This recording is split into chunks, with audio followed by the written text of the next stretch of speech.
Assalamualaikum warahmatullahi wabarakatuh. Selamat pagi semuanya. Kembali lagi bersama Bu Ayu pada mata pelajaran kimia. Pada pagi hari ini kita akan membahas materi baru, yaitu materi terkait laju reaksi. Dan kira-kira di materi laju reaksi itu kita bakalan belajar apa aja sih? Itu kita bakalan bahas di sini, di mana untuk materi pembelajarannya itu ada terkait konsep laju reaksi dan relevansinya, lalu ada teori tumbukan dan energi aktivasi. Ini yang akan kita bahas pada pagi hari ini. Lalu untuk next pertemuan atau pertemuan selanjutnya, kita akan bahas mengenai faktor-faktor yang mempengaruhi laju reaksi, persamaan dan hukum laju reaksi. Selanjutnya ada order reaksi, dan yang terakhir itu ada aplikasi laju reaksi dalam kehidupan sehari-hari. Oke. Selanjutnya, adapun untuk tujuan pembelajarannya, itu yang pertama ada menjelaskan pengertian laju reaksi. Yang kedua, itu menentukan order reaksi dan persamaan laju reaksi. Dan yang ketiga, itu ada menganalisis faktor-faktor yang mempengaruhi laju reaksi. Dan yang keempat, itu menerapkan laju reaksi dalam kehidupan sehari-hari. Dan yang terakhir, siswa dapat melakukan percobaan analisis untuk menghitung konsentrasi larutan menggunakan potometer sederhana LED biru. Oke, Bu Ayu akan next ke slide selanjutnya. Oke, sebelum memulai pembelajaran, silakan Ibu ajak untuk kalian berdiskusi. Di sini ada dua gambar ya anak-anak. Yang pertama itu ada proses pembuatan batik. Dan yang kedua itu adalah gambar sungai yang tercemar oleh limbah batik. Jadi di situ ada dua pertanyaan, di mana pertanyaan pertama yaitu dalam proses pembuatan batik kita selalu melibatkan proses kimia. Yang pertama, kenapa sih dalam proses pewarnaan batik diperlukan suhu tinggi dalam pembuatannya? Terus yang kedua, apakah konsentrasi tinggi dalam pembuatan batik dapat mempengaruhi limbah yang dihasilkan? Oke, silakan dari anak-anak mungkin bisa menjawab nih dua pertanyaan yang Ibu berikan. Oke, mungkin pertanyaan nomor 1 nih. Kenapa dalam proses pewarnaan batik diperlukan suhu tinggi dalam pembuatannya? Kenapa kira-kira?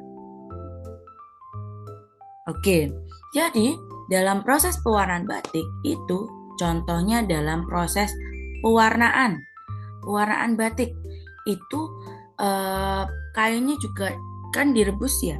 Itu kan suhunya memerlukan suhu yang tinggi. Kenapa kita perlu suhu yang tinggi? Hal ini dikarenakan agar proses pewarnaan batik itu bisa berlangsung lebih cepat dan proses pewarnaan batiknya itu juga lebih merekat ke kainnya. Jadi hubungannya antara suhu tinggi dengan proses pembuatan batik adalah ketika suhu tinggi maka proses pembuatan batiknya itu akan semakin cepat. Dan apa sih Ibu Ayu hubungannya sama laju reaksi? Jadi hubungannya antara suhu dengan laju reaksi di sini adalah ketika suhunya semakin tinggi, maka laju reaksinya itu akan semakin tinggi. Laju reaksi di sini adalah reaksi antara pewarna sintesis batik dengan kain batiknya. Lalu pertanyaan yang nomor 2, apakah konsentrasi tinggi dalam pembuatan batik mempengaruhi limbah yang dihasilkan? Tentu jawabannya iya. Karena misal nih kita menggunakan pewarna batiknya konsentrasinya banyak. Karena proses pembuatan batiknya mungkin juga banyak nih perharinya. Maka dari itu ketika konsentrasi pewarna batiknya tinggi, maka limbah yang dihasilkan juga akan semakin banyak. Hal ini karena konsentrasinya tinggi, maka laju reaksi antara kain dengan pewarna batik itu akan semakin cepat, maka limbah yang dihasilkan dari reaksi tersebut juga akan semakin banyak. Maka dari itu dalam dua gambar ini dapat kita pastikan atau dapat kita simpulkan bahwa dalam proses pembuatan batik itu selalu melibatkan proses kimia dan ada juga faktor-faktor yang memacu reaksi, yaitu ada suhu dan konsentrasi. Ini sebagai awalan saja. Lalu kita bakalan lanjut ke next slide. Nah, di sini Ibu akan membahas terkait kemolaran. Kemolaran ini adalah satuan yang bakalan kita gunakan terus ke depannya sebelum kita membahas mengenai laju reaksi. Jadi, kita lihat di sini kemolaran. Kemolaran adalah satuan konsentrasi larutan yang menyatakan banyaknya mol zat terlarut di dalam 1 liter larutan. Jadi ingat ya, kemolaran itu adalah satuan konsentrasi larutan yang menyatakan banyaknya mol zat terlarut dalam 1 liter larutan. Jadi kemolaran itu biasanya kita simbolkan dengan M besar. Itu sama dengan mol atau N kecil, zat terlarut dibagi dengan volume dari larutan. Jadi untuk rumusnya bisa kita lihat di sini, M sama dengan N dibagi volume atau gram dibagi dengan mR dikalikan 1000 dibagi dengan volume dalam satuan mililiter. Di sini ada contoh soalnya, di mana untuk contoh soalnya, berapakah massa glukosa C6H12O6 yang dibutuhkan untuk membuat larutan glukosa 0,1 molar sebanyak 500 ml dengan AR karbon atau C sama dengan 12, H sama dengan 1, dan O sama dengan 16. Oke, jadi untuk menjawab pertanyaan ini, yang pertama kita lakukan adalah mencari MR-nya. MR dari apa Bu Ayu? Yaitu MR dari glukosanya atau C6H12O6. Di situ MR-nya, di situ kita lihat C-nya ada berapa? C-nya ada 6. Berarti 6 dikali dari ARC yaitu 12. 6 dikali 12 ditambahkan hanya di situ ada 12 dikalikan dengan ARH yaitu 1, berarti 12 dikalikan dengan 1, ditambahkan O-nya di situ ada 6 dikalikan ARO. ARO itu diketahui di soal sama dengan 16, berarti 6 dikali 16. Jadi untuk MR dari glukosa itu sama dengan 180 gram per mol. Selanjutnya yang diketahui lagi di soal yaitu adalah volume. Volume larutannya itu sebesar 500 ml. Setelah itu diketahui lagi adalah yang ditanyakan adalah yang diketahui lagi tuh di situ adalah konsentrasinya atau kemolarannya 0,1 molar. Yang ditanyakan adalah berapa masanya. Berarti udah kita tinggal masukkan aja dengan rumus M atau molaritas kemolaran sama dengan gram per mR dikalikan 1000 dibagikan dengan volume. Yaitu kita masukkan 0,1 sama dengan X. X adalah masanya yang kita cari dibagi mR 180 dikali 1000 dibagi volumenya yaitu 500. Di sini kita ketahui 0,1 sama dengan 2X dibagi 180, 2X sama dengan 0,1 dikali 180 pindah ruas. Ketemunya 2X sama dengan 18, kita mencari X-nya berarti 18 dibagi 2 yaitu 9 gram. Oke, sampai di sini paham? Apakah ada yang mau ditanyakan untuk anak-anak? Paham ya? Oke, karena paham mungkin Bu Ayu bakalan lanjut nih ke next slide.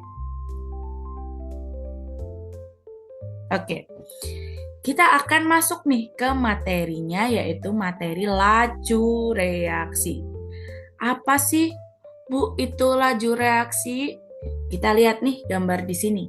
Di sini ada pembakaran kertas sama pengkaratan paku. Kira-kira dari dua kejadian ini, dua reaksi ini, yang pertama dari reaksi pembakaran dan reaksi pengkaratan itu kira-kira lebih cepat mana berlangsungnya? Mana coba? Yap, benar. Pembakaran kertas itu berlangsung lebih cepat. Dari sini kita bisa tahu nih bahwa reaksi itu ada yang berlangsung cepat, ada juga yang berlangsung lambat atau perlu proses atau perlu waktu. Jadi Untuk next slide-nya, akan next sebentar. Jadi untuk pengertian dari laju reaksi itu apa sih kira-kira? Jadi untuk laju reaksi adalah laju berkurangnya konsentrasi reaktan atau bertambahnya konsentrasi produk persatuan waktu. Ingat, persatuan waktu. Jadi di sini itu laju berkurangnya konsentrasi reaktan, karena reaktan itu kan pasti nanti akan berubah menjadi produk. Maka dari itu pasti konsentrasi reaktan itu akan berkurang dan akan terbentuk suatu produk, maka konsentrasi di produk atau sebelah kanan itu akan semakin bertambah. Jadi F itu atau laju reaksi itu disimbolkan dengan delta M atau delta konsentrasi atau perubahan konsentrasi zat dibagikan dengan delta T atau perubahan waktu dalam satuan sekon.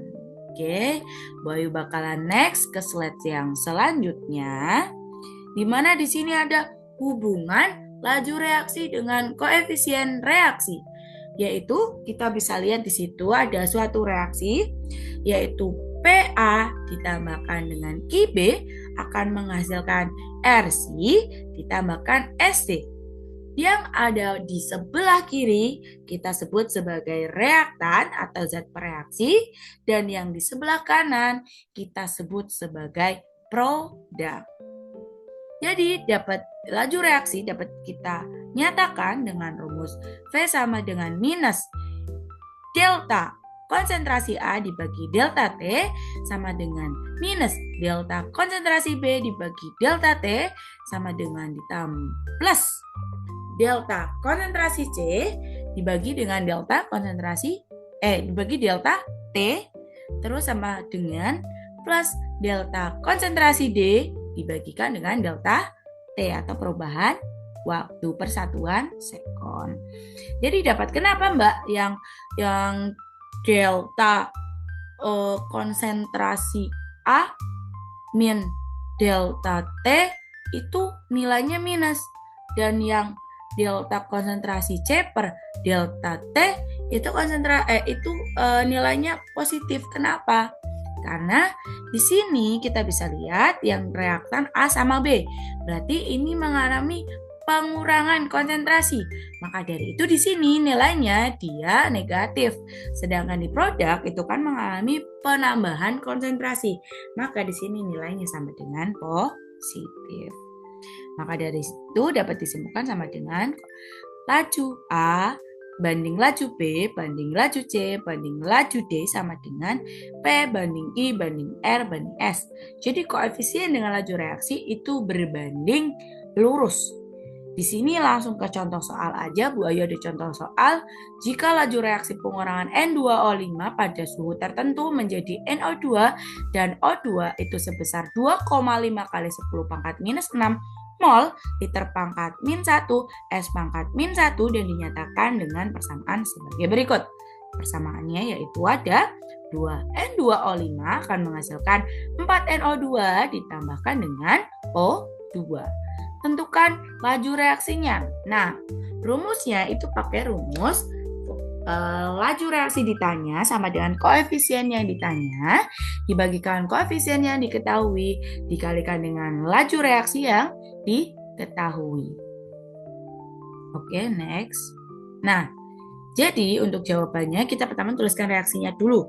Reaksinya yaitu 2N2O5 akan menghasilkan 4NO2 ditambahkan O2. Di sini rumusnya tadi udah disebutkan, tinggal dimasukkan aja. Yang ditanyakan adalah laju reaksi dari NO2. Ya udah, kita tinggal masukin koefisien dari NO2 yaitu 4, koefisien N2O5 yaitu 2, dikalikan dengan laju reaksi dari N2O5 yaitu sebesar 2,5 kali 10 pangkat minus 6 mol per liter sekon.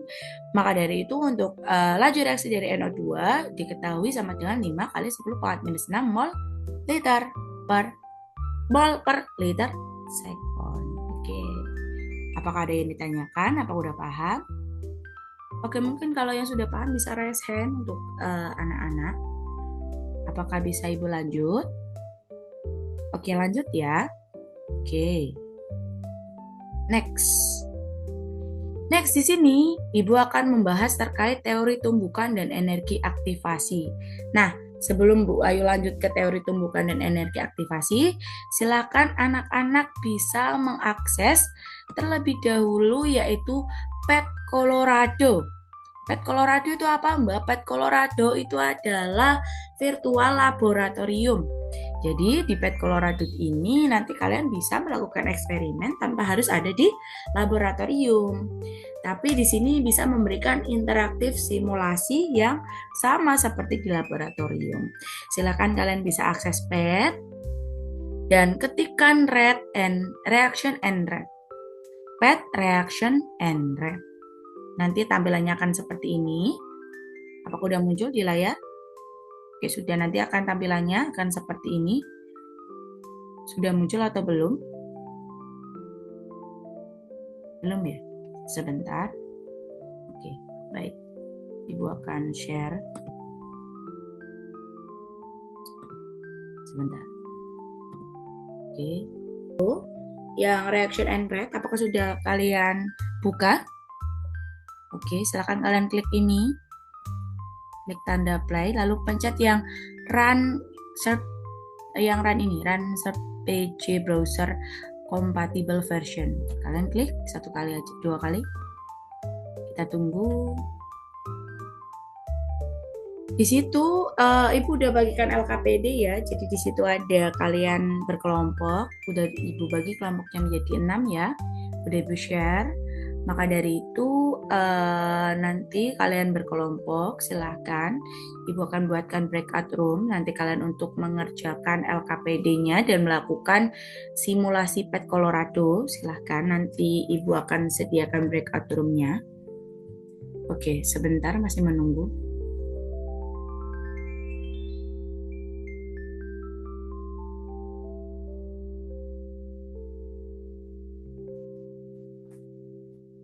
Masih loading.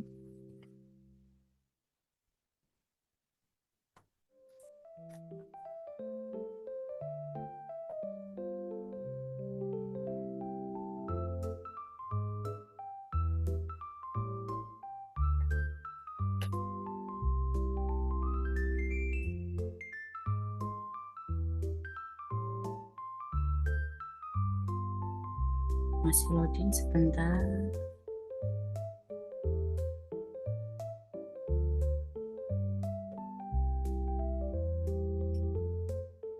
Sebentar. Sebentar, masih proses. Sinyalnya Bu Ayu masih sedikit terganggu sebentar. Nah, ini tampilannya sudah ada. Jadi di sini kita bisa lihat ya. Di sini ada bagian reaksinya, yaitu reaksi A ditambahkan BC akan menghasilkan AB ditambahkan dengan C. Oke, di situ ada A ditambah BC menghasilkan AB ditambah C. Setelah itu di sini ada separation view. Separation view itu apa? Ini adalah proses pemisahannya. Kita bisa zoom di sini. Ini adalah energi view-nya. Ini yang biru kita sebut sebagai energi aktivasi atau potensial energi. Energi aktivasi itu apa, Bu Ayu? Energi aktivasi adalah energi minimum yang diperlukan oleh suatu reaksi untuk menghasilkan suatu produk atau untuk menghasilkan reaksi, untuk bereaksi. Itu adalah energi minimum. Setelah itu, ini yang hijau itu adalah total energi yang kita berikan. Energi yang kita berikan itu ada energi kinetik. Oke, setelah itu ini adalah stretch shoot. Kita bisa lihat di sini. Kita menambahkan, ini adalah kita tambahkan energi kinetiknya. Kita bisa tarik. Kita bisa menambahkan energi lebih dari energi aktivasi, kurang atau lebih ataupun pas, Mbak. Bu Ayu di sini akan energinya yang tambahkan akan di atas sedikit dari energi aktivasi atau energi minimum dari suatu reaksi. Jadi kita bisa lihat di sini perpisahannya. Sini kalau energinya yang kita berikan itu cukup, maka kita bisa lihat di sini akan terbentuk. Terbentuk apa? Terbentuk produk AB. Jadi, energi yang kita berikan itu harus lebih banyak atau sama dengan dari energi aktivasi atau energi minimum. Ketika energi, misal energi yang kita berikan itu kurang, misal ya Bu Ayu cuma ngasih energi kinetik sebesar ini, kurang dari energi minimum yang harus diperlukan, maka dia bertumbukan, terjadi tumbukan, tapi tumbukannya tidak efektif. Apa itu tumbukan tidak efektif? Mereka bertumbukan tapi tidak membentuk produk. Kenapa tidak membentuk produk, Bu Ayu? Karena energinya yang kita berikan atau kita kasih itu kurang dari energi minimum.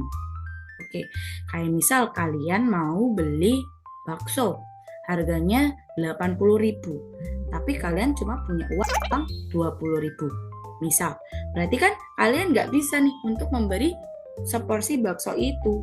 Nah, ini sama aja kayak energi yang kita berikan. Kayak misal energi minimum yang harus dikasih adalah misalnya adalah 40, tapi Bu Ayu misal memberikan hanya 10, berarti tidak bakalan terjadi produk. Terusnya, syarat tumbukan efektif lain itu adalah short angle shot atau arah rotasinya. Misal di sini, ini partikelnya di sini BC, tapi Bu Ayu ngarahin rotasinya ke sebelah sini, maka dia tidak bakal terjadi tumbukan karena arah rotasinya berlawanan atau arah rotasinya dia tidak bertemu, sehingga tidak terjadi tumbukan efektif di situ. Oke, apakah sudah paham untuk penggunaan PET Colorado dari reaction and rate ini?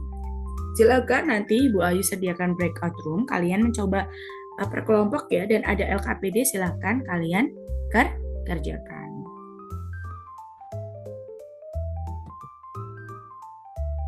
Oke, silakan kalian kerjakan dulu ya, Bu Ayu tunggu.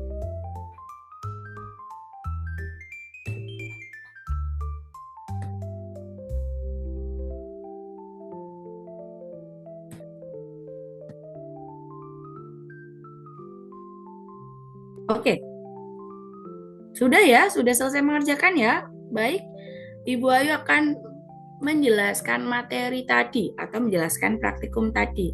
Tadi sebenarnya itu adalah praktikum sederhana menggunakan PET yang membahas mengenai teori tumbukan dan energi aktivasi. Jadi, Ibu akan menjelaskan lebih lanjut di sini. Ini adalah gambaran dari tumbukan. Kita bisa lihat di sini, itu ada terjadi tumbukan. Nah, di sini ada yang namanya kita sebut sebagai tumbukan efektif dan tumbukan tidak efektif. Apa yang disebut sebagai tumbukan efektif? Itu adalah ketika mereka bertumbukan dan terbentuk produk di sana. Itu kita sebut sebagai tumbukan efektif. Tetapi kalau misal mereka bertumbukan tapi tidak membentuk produk, itu kita sebut sebagai tumbukan tidak efektif. Ini ada gambar simulasinya, mungkin akan lanjut. Di sini kayak misal di sini. Di situ ada lalu lintas macet dan lalu lintas normal. Kira-kira mana ya yang berpeluang lebih sering untuk terjadi tumbukan atau bertabrakan? Ya benar, lalu lintas yang macet. Karena di situ partikelnya banyak, maka akan terjadi tumbukan lebih sering di situ. Nah, untuk teori tumbukan itu apa, Bu? Teori tumbukan itu adalah menyatakan bahwa reaksi kimia dapat terjadi antara molekul zat-zat bereaksinya. Terus, next lagi. Apakah setiap tumbukan pasti menyebabkan berlangsungnya reaksi? Jelas tidak, yang seperti Ibu tadi jelaskan di sini. Tumbukan yang menghasilkan reaksi hanyalah tumbukan efektif. Syarat efektif itu ada 2, yaitu tadi yang udah kita praktikumkan, yaitu posisinya tepat atau arah rotasinya tepat dan energinya cukup. Ini adalah contoh yang tidak efektif tidak menghasilkan produk. Efektif akan menghasilkan produk. Seperti itu. Ini adalah energi aktivasi. Energi aktivasi itu apa? Yaitu energi minimum yang diperlukan untuk berlangsungnya suatu reaksi. Jadi, Di sini akan terbentuk zat kompleks teraktivasi yang berada pada puncak energi atau keadaan transisi. Nah, ini adalah energi aktivasi, ini adalah dari reaksi endoterm dan reaksi eksoterm. Oke, mungkin dari Bu Ayu cukup sekian. Apakah dari anak-anak ada yang ingin ditanyakan lebih dulu terkait materi konsep awal dari laju reaksi dengan apa tadi? Apa ya? Teori tumbukan dan energi aktivasi. Apakah ada yang ingin ditanyakan? Sudah jelas ya? Mungkin ada salah satu yang bisa menyimpulkan pembelajaran pada pagi hari ini. Oke, jadi pada pagi hari kita udah membahas terkait apa itu laju reaksi, kemolaran, benar. Terus kita juga membahas terkait teori tumbukan, membahas terkait energi aktivasi. Kita juga belajar hal baru yaitu PET Colorado atau Virtual Laboratorium PET Colorado. Oke, mungkin dari Bu Ai cukup sekian ya anak-anak. Jadi untuk pertemuan selanjutnya kita akan membahas terkait faktor-faktor yang mempengaruhi laju reaksi. Silakan dari anak-anak bisa mungkin untuk belajar terlebih dahulu dari berbagai sumber, dari buku paket maupun dari Google atau manapun itu, dari YouTube. Silahkan. Nanti pertemuan selanjutnya mungkin akan diadakan offline ya di kelas. Mungkin cukup sekian dari Bu Ayu. Kurang lebihnya Bu Ayu mohon maaf. Wassalamualaikum warahmatullahi wabarakatuh. See you semuanya.